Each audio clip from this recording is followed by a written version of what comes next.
E vamos lá. Perfeito. Vamos lá, eu preciso que alguém me responda aqui agora. Eu vou estar gravando essa reunião, essa aula, para a gente poder estar colocando no Classroom para vocês. Tudo bem por vocês? Eu estar fazendo isso? Beleza, então. Então, eu vou estar fazendo isso para vocês. Muito obrigado. Vamos começar. Como a musiquinha que estava tocando aí, nossa aula vai ser sobre a Revolução Mexicana. Esse foi o tema que a gente parou antes da quarentena. Agora vocês estão tendo lá pelo aplicativo, vocês estão tendo já um conteúdo que vocês já tiveram. Então agora nós estamos adiantando o nosso, tá bom? Vamos lá.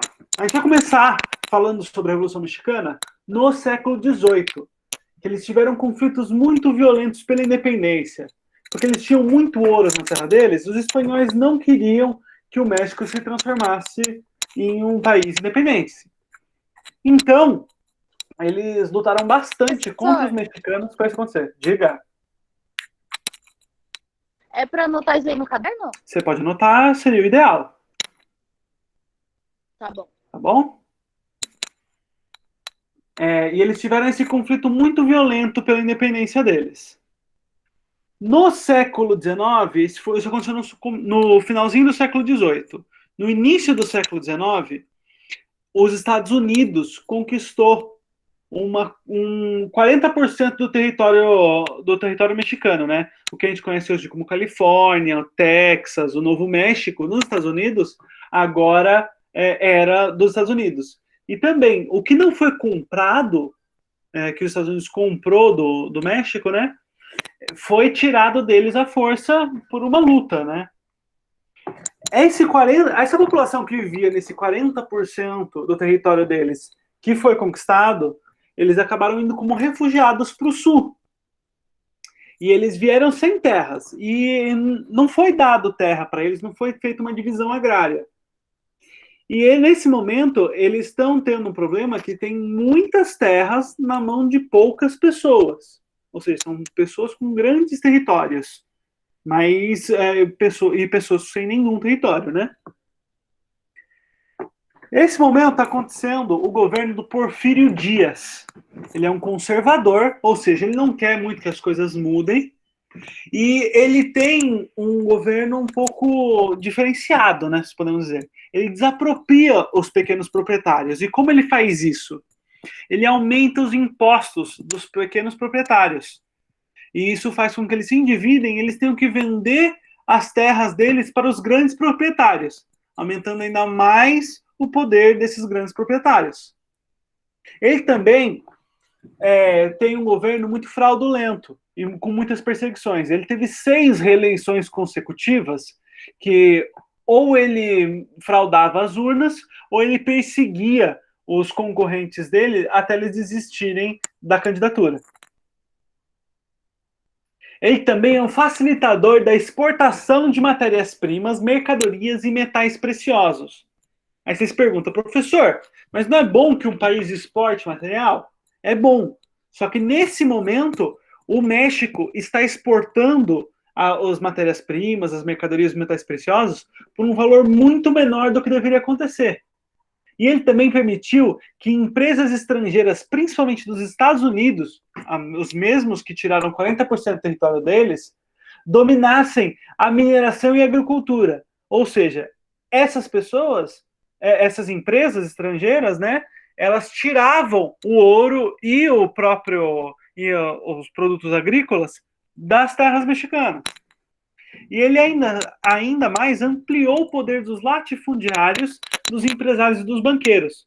Os latifundiários sendo os grandes donos de terra, os empresários sendo donos de fábricas e de empresas que não davam condições de vidas boas para os funcionários, né, que são as pessoas sem terras, e os banqueiros que cobravam juros altíssimos.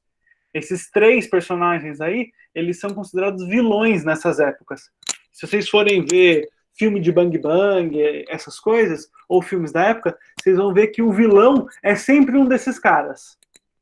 Calma aí que alguém entrou na aula. Deixa eu só aceitar ele. Permitir. Olá, Stephanie. E ele ampliou o poder deles. Com isso, é gerado descontentamento e resistência. Como essa resistência é formada? Ela é formada a partir da criação do Partido Liberal Mexicano. Vocês conseguem ver a bandeira deles aí na tela de vocês, do lado direito. Vocês conseguem ver aí o Partido Liberal Mexicano, com o símbolo deles sendo um trabalhador com a marreta na mão esquerda e na mão direita deles segurando uma bandeira com os dizeres Tierra e Liberdad, que seria terra e liberdade. O Partido Liberal Mexicano, ele é contra o porfirismo, ou seja, ele é contra o presidente atual, Porfírio Dias. Eles estão pregando e eles querem exigir o fim da reeleição. Tanto que até hoje, se vocês forem ver no México, o presidente mexicano não pode se reeleger. Pode ter um presidente do mesmo partido, mas nunca o mesmo presidente. Eles também querem a reforma agrária, a divisão de todas as terras de todos os grandes proprietários. E eles também querem leis trabalhistas, né? Porque as condições nas fábricas não são condições boas, são condições horríveis. E como eles fazem isso? Como eles fazem a resistência deles? Com greves e manifestações. Greves nas fábricas e manifestações em praças e até em grandes plantações que demoram meses, semanas e meses. Aqui, eu preciso que vocês façam comigo, participem comigo. A gente vai analisar agora essa imagem a partir do que a gente já conversou. Alguém pode me dizer qual é o movimento representado nessa imagem?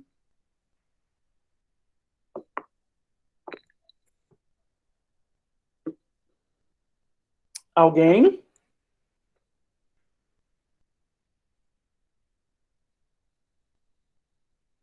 Bem, gente, o movimento representado nessa imagem é a criação do Partido Liberal Mexicano. Vocês podem ver que nessa imagem aqui, a gente tem os mesmos dizeres do próprio símbolo deles, o Tierra e Libertad. Mas qual que é o sentimento? Essa preciso que vocês me respondam, não, gente? Qual que é o sentimento que ela quer passar para o leitor? O que eles querem? O que esse cartaz quer passar para vocês? Quando vocês leem eles?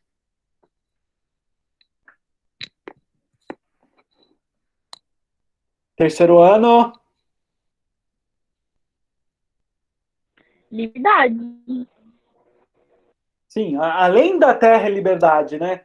O que essa imagem quer mostrar para você?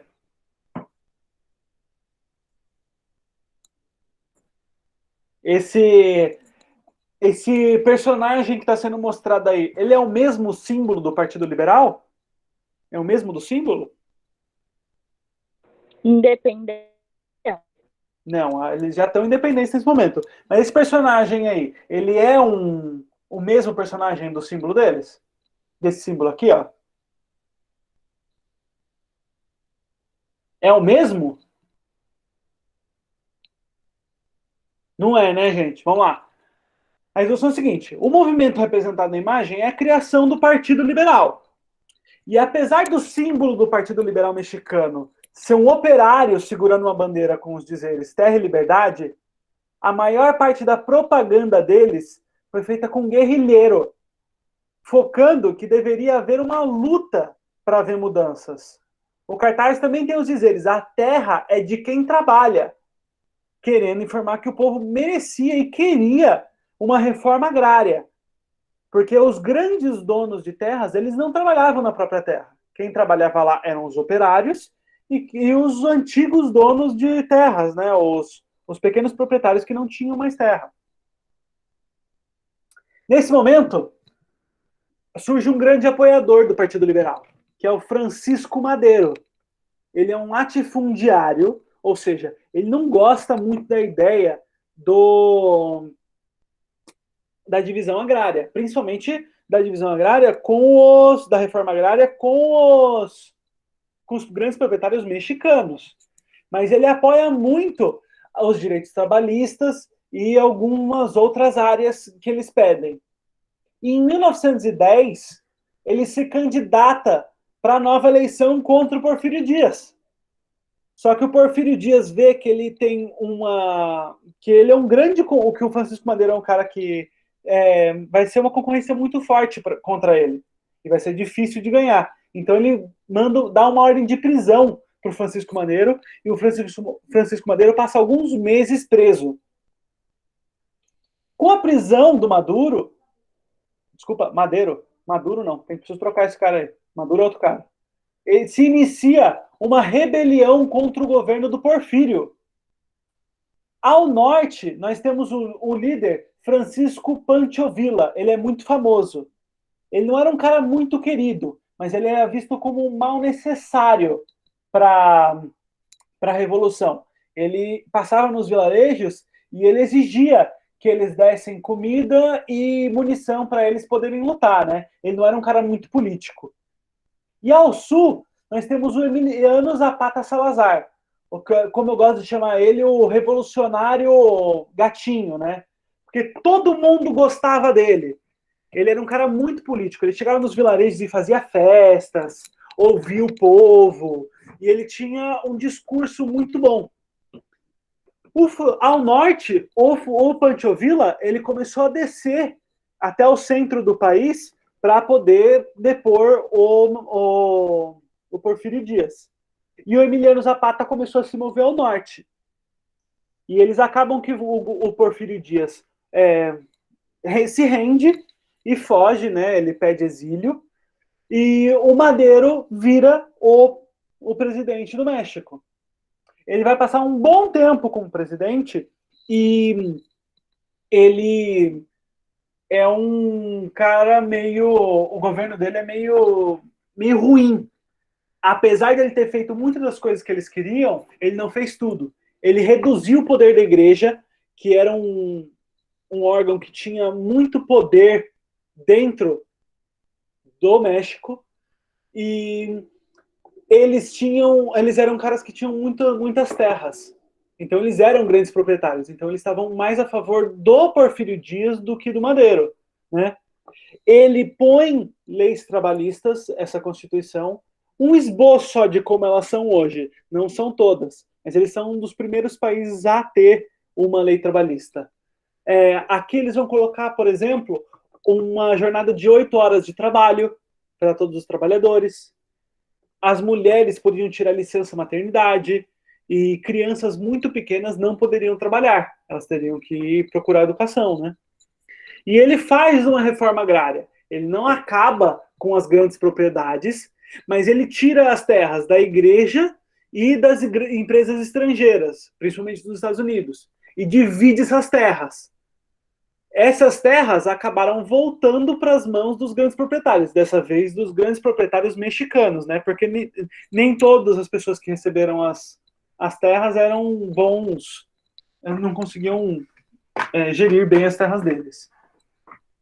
O Zapata e o Villa se colocaram contra essa Constituição, porque apesar dela atender algumas demandas, ela não atendia todas e impedia que as mais extremas fossem aplicadas. O Zapata, vendo isso acontecer, ele começa a aumentar de novo o poder dele militar, mas acaba sendo assassinado, né? Ele cai numa emboscada e é assassinado em 1919. O Pancho Villa se rende e vai para uma fazenda da família dele. Depois de bastante tempo, ele acaba vendo que agora o governo estava mais leve, né? E achou que ele podia voltar para a vida política dele, não como revolucionário, mas dessa vez como uma voz do povo. E ele também é emboscado e é assassinado quando ele tenta voltar para a vida política. Agora é o seguinte, eu só preciso que vocês façam no caderno de vocês. Baseado nessa apresentação, eu quero que vocês caracterizem o governo do Porfírio Dias e descrevam como isso incentivou o sentimento revolucionário dele. Vocês têm até o final da musiquinha que eu vou botar para vocês fazerem isso daí e depois a gente vai fazer uma discussão sobre isso.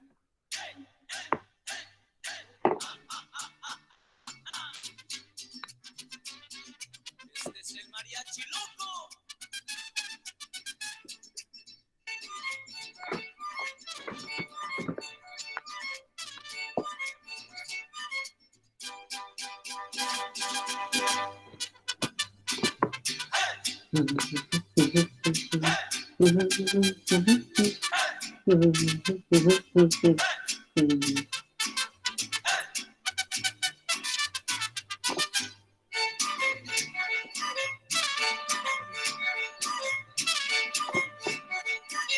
polvo a esos violines.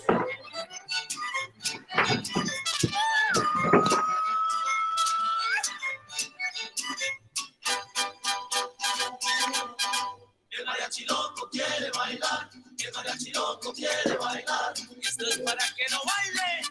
Quiere bailar, pero no hay pareja. Quiere bailar, pero no hay pareja. El mariachi loco quiere tomar, el mariachi loco quiere tomar. Quiere tomar, pero no hay tequila. Quiere tomar, pero no hay tequila.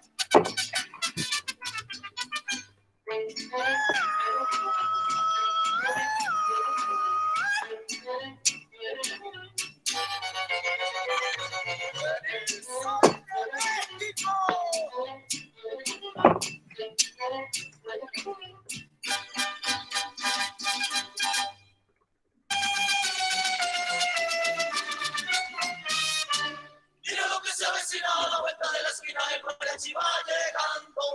Mira lo que se avecina a la vuelta de la esquina, el mariachi va llegando.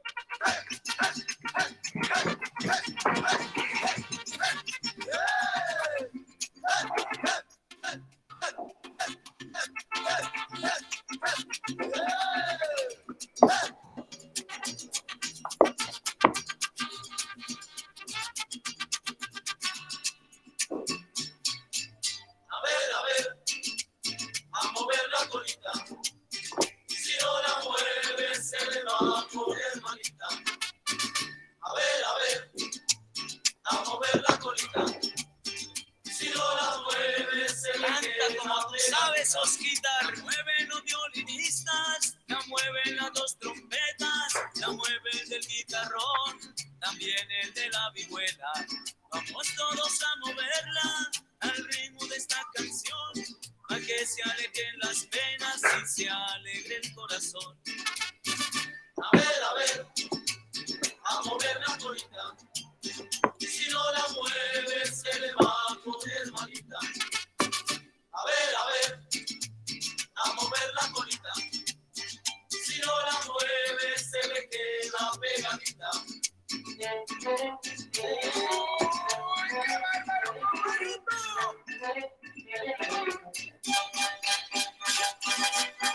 Los pollitos dicen pío, pío, pío. Los pollitos dicen pío, pío, pío. Cuando tienen hambre, cuando tienen frío. Cuando tienen hambre, cuando tienen frío. La gallina busca el maíz frío. La gallina busca el maíz frío. Le da la comida y como más frío. Le da la comida y como más frío. Todos queremos que baile el mariachi. Todos queremos que baile el mariachi. Pasito por aquí, pasito por allá. Durito por delante, pasito por detrás. ¡Hey! Todos queremos que baile el mariachi. Todos queremos que baile el mariachi. Pasito por aquí, pasito por allá. Durito por delante, pasito por detrás. ¡Hey!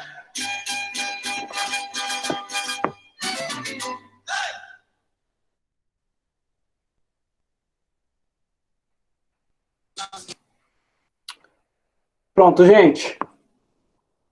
Agora nós temos aqui... vamos lá. Alguém fale para mim alguma das características do governo do Porfírio Dias, por favor.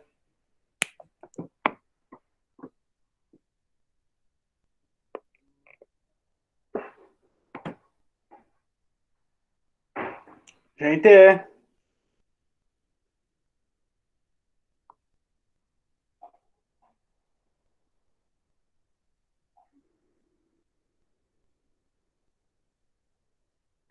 Eu vou ter que escolher alguém, gente?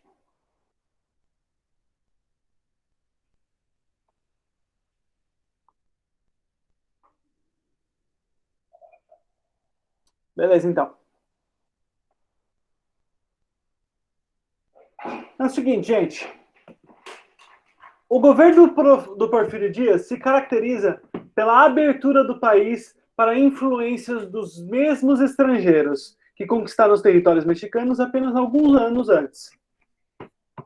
E ao invés de distribuir terras aos necessitados, ele concentrava cada vez mais as terras nas mãos dos grandes proprietários. Isso criou um desgosto na população, que aumentava cada vez mais a cada reeleição que ele fazia. Então, toda a parte dele tentar enriquecer cada vez mais os ricos, dele distribuir as terras praticamente para as empresas estrangeiras, criava um desgosto muito grande na população. E fez isso que criou esse sentimento revolucionário no coração dos mexicanos. Esse é o final da aula. Alguém tem alguma pergunta sobre a nossa aula? Alguma dúvida?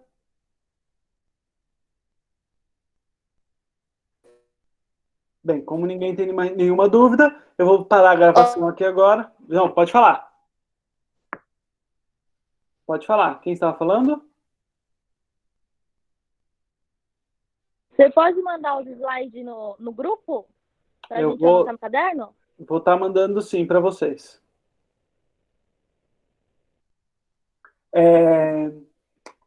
Eu vou parar a gravação aqui então agora, gente. Uma boa tarde para vocês. Até semana que vem, beleza?